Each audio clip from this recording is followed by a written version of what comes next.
बाबरी मस्जिद का मसला हो, एनआरसी हो और चाहे तलाक का बिल हो, तमाम तर मामलात में तो बीजेपी का उन्होंने समर्थन किया है।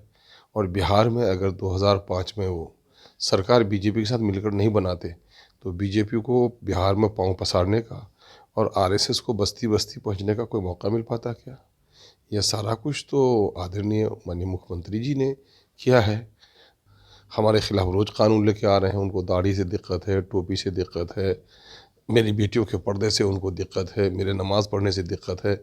कब्रिस्तान, गोरिस्तान, पाकिस्तान, गाय, टीका, टोपी यही है उनका। उनका मंत्री जब जाता है किशनगंज के इलाके में, सीमांचल में, तो उसको मुसलमान घुसपैठिए देखते हैं, वहाँ की मस्जिदों को देखकर उसको पाकिस्तान कहते हैं। तो बीजेपी तो कभी हमको बर्दाश्त नहीं करती। नमस्कार, आप देख रहे हैं न्यूज़ फॉर नेशन में आपके साथ अभिजीत सिंह। AIMIM के राष्ट्रीय अध्यक्ष असदुद्दीन ओवैसी बिहार दौरे पर आए थे और उन्होंने साफ तौर पर कहा है कि आगामी चुनाव में हम बिहार में सभी सीटों पर चुनाव लड़ेंगे और साफ तौर पर कहे हैं कि हम सिर्फ सीमांचल में सिमट गए थे, लेकिन अब बिहार में सभी सीटों पर लड़ेंगे। इसी पे बात करने के लिए हमारे साथ हैं AIMIM के जो प्रदेश अध्यक्ष हैं अख्तरुल इमाम, इनसे बात करेंगे। सर, ओवैसी जी का दिए हैं कि अब बिहार में सभी सीटों पर चुनाव लड़ेंगे। ओवैसी जी ने बिहार पर सभी सीटों के बारे में नहीं कहा है। उन्होंने कहा है कि मैंने गलती की थी कि जो सिर्फ सीमांचल में लड़ा था, जिन लोगों के लिए हम लोगों ने अवसर दिया वही लोग हमारे दुश्मन हो गए। तो अब तो हमको तय करना पड़ेगा कि हम अपनी पार्टी को ज़िंदा रखें। तो जाहिर है कि सीमांचल से बाहर निकल कर हमको लड़ाई लड़नी पड़ेगी और 50 से भी अधिक सीटों पर हम लड़ाई लड़ेंगे।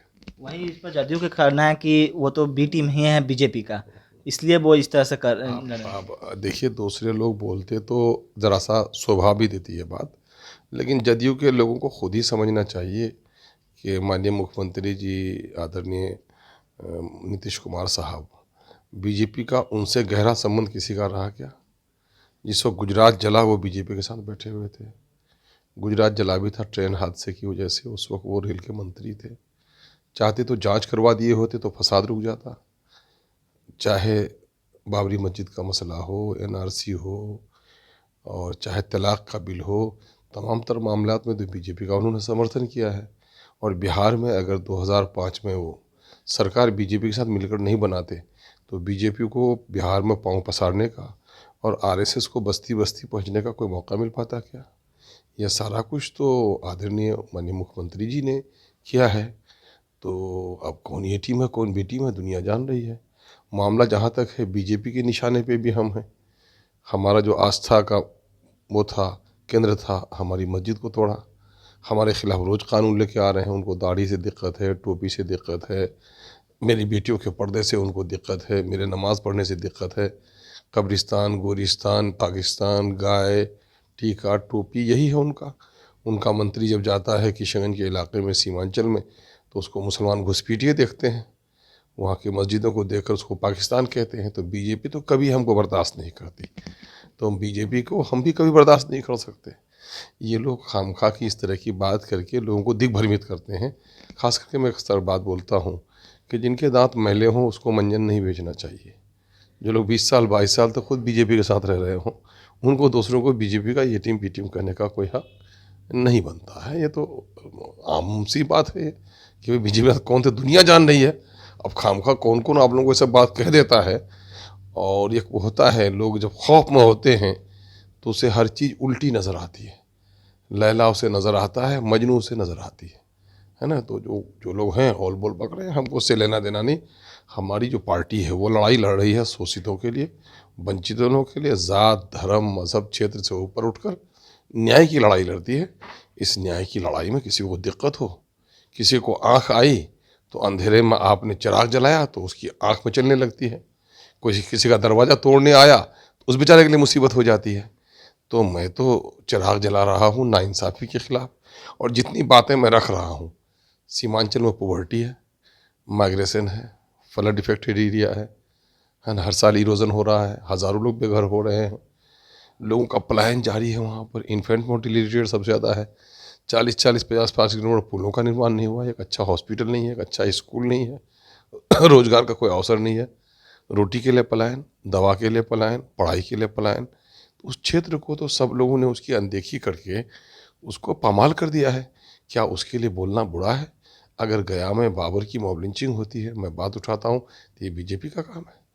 अगर समस्तीपुर में फैयाज की मॉब लिंचिंग होती है, अगर वैशाली में गुलनाज मारी जाती है, अगर समस्तीपुर में दिन के उजाले में सनोवर जैसी 35 साल लड़की टीचर है उसको हक की हत्या कर दी जाती है, क्या 8 साल के रिजवान को जेल भेज दिया जाता है, क्या उर्दू के टीचरों की बहाली नहीं हो पा रही है, उर्दू ट्रांसलेटरों की बहाली अटका के रखी है, माइनॉरिटी कमीशन में अब तक चेयरमैन बहाल नहीं हुआ, उर्दू मदरसा एजुकेशन बोर्ड में चेयरमैन बहाल नहीं हुआ, उर्दू परामर्शदाता समिति में अब तक वो कमेटी का गठन नहीं हुआ। क्या ये मुद्दे सरकार के मुद्दे नहीं हैं? तो इस सब मुद्दे को आप सदन में क्यों नहीं उठाएं?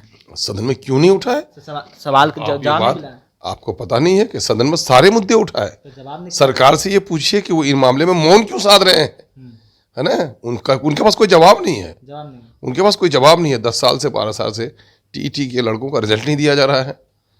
तो ये तो मामला है चूँकि अनदेखी की जा रही है। इसीलिए आप जो बोल रहे हैं, जो सवाल आप भेज रहे हैं, ये टीम और बी टीम, दरअसल इन्हीं मुद्दों को दबाने के लिए वो फलसफा है।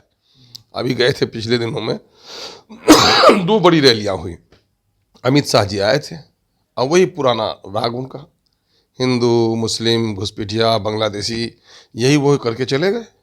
और उसके कुछ दिनों के बाद गए ये लोग, महागठबंधन के लोग बड़ी आशा से अब की बार आए थे इनके करीब कि शायद साहब बीजेपी अलग हो गई है और सीमांचल के ताल्लुक से, चूँकि सीमांचल के एमएलएज को तोड़ने के बाद ही इनकी हुकूमत बनी है, तो शायद सीमांचल के बारे में ये लोग कुछ बात करेंगे, रोज़गार का कुछ मौका हो सकेगा, शायद पूर्णिया को उपराजधानी बना दें, पूर्णिया एयरपोर्ट को ज़मीन दे दें, वहाँ पर महानंदा बेसिन की बात करें, उधर कोई उद्योग की बात करें, स्पेशल पैकेज की बात करें। सब लोग दौड़ के आए थे, लेकिन हुआ वही टाइट फिश ढाक के वही 3 पात। तेजस्वी जी ने खुद कहा था कि मेरी सरकार बन जाएगी तो मैं यहाँ पर सीमांचल डेवलपमेंट काउंसिल बनाने के लिए कमीशन का गठन करूँगा। इनको भी याद नहीं रहा। माननीय मुख्यमंत्री जो कहते हैं कि साहब हम न्याय के साथ विकास कर रहे हैं, तो वहाँ की नदियाँ पुकार पुकार कर कह रही हैं कि हे बिहार के माननीय मुख्यमंत्री जी, आपका न्याय। पटने में तो फ्लाईओवर भी बन रहे हैं, मेरीन ड्राइव भी बन रहा है, आप मेट्रो भी बनवा रहे हैं, आप ग्लास ब्रिज भी बनवा रहे हैं, लेकिन सीमांचल के लोगों ने तो टैक्स दिया था, सीमांचल को ने वोट भी दिया था, जिससे सरकार बनाई आपने, टैक्स भी दिया, जिससे विकास की योजनाएं तय की, लेकिन वहाँ तो आसमान पर भी पुल बनते हैं, यहाँ मेरी नदियों पर भी पुल नहीं बन पाते। जिस तरह से कहें बात करें कि आपके जो राष्ट्रीय अध्यक्ष आए थे, तो क्या लगता है कि जो आरजेडी का एम समीकरण है वो तोड़ पाएंगे आप लोग आने वाले चुनाव में? देखिए, हम किसी का समीकरण तोड़ने और जोड़ने की बात हम नहीं करते हैं। ये तोड़ जोड़ की बात विचारहीन लोग करते हैं। इसको तोड़ो, इसको जोड़ो, उन्माद का स्लोगन लाओ उस पर। हम तो ज़मीनी मुद्दों पर बात करते हैं, हम तो विकास की बात करते हैं, अन्याय के खिलाफ बात करते हैं। वो क्षेत्र जो बरसों से वंचित रखा गया, उस क्षेत्र के विकास की बात करते हैं। सीमांचल के लोगों की अनदेखी हुई है, वो उनको इंसाफ दिलाना चाहते हैं। बिहार के दूसरे क्षेत्रों में जो शोषित हैं, पीड़ित हैं, दलित हैं, वंचित हैं, उनको टैक्स देते हैं, वो बेचारे गरीब, उनको एक अच्छा स्कूल भी नहीं मिल पाता, अच्छा हॉस्पिटल भी नहीं मिल पाता, वो कैसे जिएंगे? मैं उसकी लड़ाई लड़ रहा हूँ। तो आपको लड़ाई लड़ रहे हैं, तो आपके विधायक क्यों छोड़ के जा रहे हैं आपको, पार्टी को? विधायक छोड़ के दुनिया में हमेशा दगाबाजों की एक इतिहास रहा है, उसके चले जाने से। गाड़ी हमारी जा रही थी, ड्राइवर नशे में आया, अगर भाग गया तो दूसरे को बैठाएंगे हम? ऐसा नहीं। जनता, हम 4 भागे ना, 4 लाख की आबादी समर्थन में खड़ी है वहाँ पर, तो इसलिए उससे घबराने की ज़रूरत नहीं है। हम लोगों ने पहले भी नारा दिया है, 4 भागे हैं, 24 लेके आएंगे। ये थे हमारे साथ एआईएम के जो प्रदेश अध्यक्ष अख्तरुल इमाम। इन्होंने तमाम सवालों का जवाब दिया। ऐसे तमाम खबरों को बने रहने न्यूज़ 24 के साथ। नमस्कार।